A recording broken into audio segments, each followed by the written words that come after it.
This is the ground supply. This is the 12 volt input.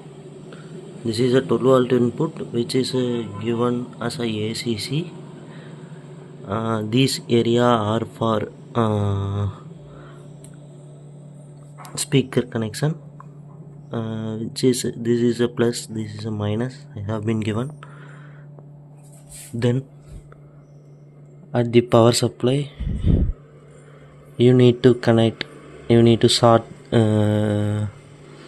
this green wire with any ground. Then you will get a power supply.